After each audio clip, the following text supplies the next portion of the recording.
Vinu V John എന്നൊക്കെ പറയാലോ. ഒരു കൊലപാതക കേസിൽ അദ്ദേഹത്തിന്റെ ബന്ധുക്കളോ ബന്ധപ്പെട്ടവരാരോ ADGPയെ വിളിച്ച് സഹായം അഭ്യർത്ഥിക്കുക. ഇതേപോലത്തെ കോളാണ് കേട്ടോ, ഡയറക്റ്റ് അല്ല, ഇല്ലാണ്ട് സഹായം അഭ്യർത്ഥിക്കുക.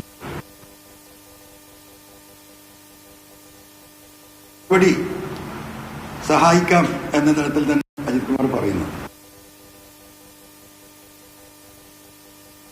കോഴിക്കോട് ഒരു കുട്ടിയെ മാറ്റി ശബ്ദം പ്രസിദ്ധീകരിച്ചതിന് കോഴിക്കോട് ഞാനൊരു കേസ് ഫയൽ ചെയ്തു. ആ കേസിന്റെ കാര്യം സംസാരിച്ചത്, അതിൽ പ്രയാസം ഉണ്ടാവരുത്.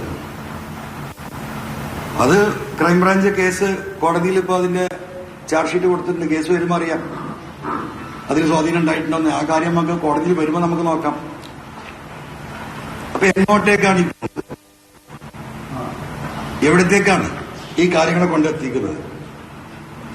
ഏറ്റവും അവസാനമായിട്ട് നമ്മൾ അറിഞ്ഞിട്ടുണ്ടോ എനിക്കറിയില്ല, അജിത് കുമാറിന്റെ ഒരു അസിസ്റ്റന്റിനെ വെച്ചിട്ടുണ്ട്, ഒരു IPS ഉദ്യോഗസ്ഥൻ. എന്തിനാ? ഒരു പ്രത്യേക സംവിധാനം തന്നെ ഒരുക്കിയിട്ടുണ്ട് സൈബർ സെല്ലിൽ. എല്ലാ മന്ത്രിമാരെയും ഫോൺ കോളുകൾ ചോർത്തുന്നുണ്ട്, എല്ലാ പ്രധാനപ്പെട്ട രാഷ്ട്രീയക്കാരുടെയും ഫോൺ കോൾ അവിടെ ചോർത്തുന്നുണ്ട്. ഈ നിൽക്കുന്ന പത്രക്കാരായ നിങ്ങളുടെയും ഉത്തരവാദിത്തപ്പെട്ടവരുടെ ഫോൺ കോൾ ചോർത്തുന്നുണ്ടാവും. സൈബർ സെല്ലിൽ പ്രവർത്തിക്കുന്നത് ഈ രാജ്യത്തെ ക്രൈം അന്വേഷിക്കാനല്ല.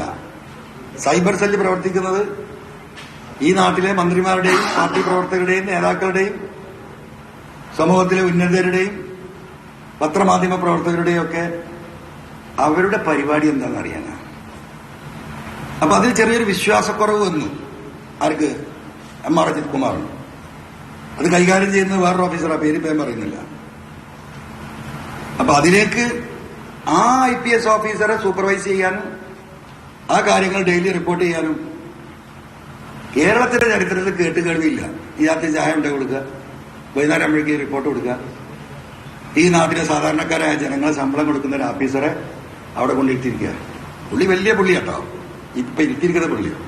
സരിത കേസില് ഈ പറയുന്ന റിപ്പോർട്ടില് വലിയ പരാമർശം ഉണ്ടായിട്ടില്ല. നല്ല സാധുവായിട്ടുള്ള സത്യസന്ധനായിട്ടുള്ള ഒരു IPSകാരനാണ് ഇപ്പോ ഈ സൈബർ ചോർത്തുന്ന കാര്യങ്ങൾ ഡെയിലി റിപ്പോർട്ട് ചെയ്യുന്നത്. അപ്പൊ ഈ രീതിയിൽ കാര്യങ്ങൾ പോയിക്കൊണ്ടിരിക്കുന്നു.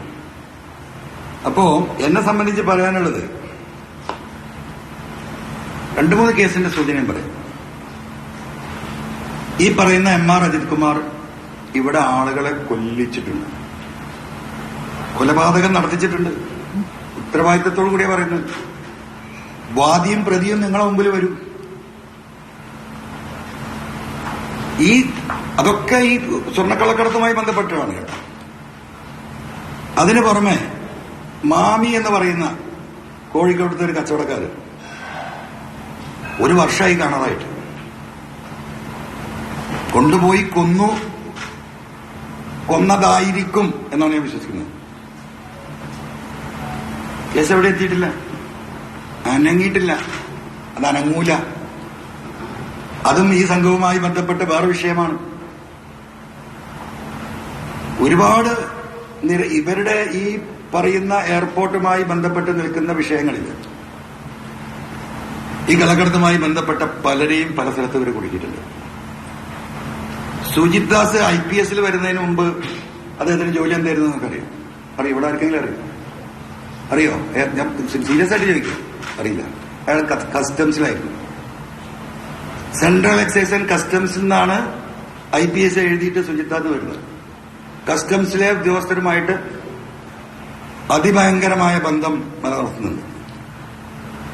ആ ബന്ധങ്ങളാണ് കോഴിക്കോട് എയർപോർട്ടിൽ സ്വർണം കടത്താൻ, കോഴിക്കോട് മാത്രമല്ല തിരുവനന്തപുരം എയർപോർട്ടിൽ നടന്നതിന്റെ ഡീറ്റെയിൽസ് എനിക്ക് കിട്ടിക്കൊണ്ടേയിരിക്കുന്നത്. കസ്റ്റംസിലെ സെക്ഷനാണ് വർക്ക് ചെയ്യുന്നത്. ഒരുപാട് കേസ് പഠിച്ചല്ലോ അല്ലെ സുജിത് ദാസ്? അത്ഭുതമായിരുന്നു. എങ്ങനെ എത്ര കേസ് കസ്റ്റംസ് വെട്ടിച്ച് വന്നിട്ട് നടു റോഡിലിട്ട് പോലീസ് പഠിക്കുന്നല്ലേ? അങ്ങനത്തെ സംഭവം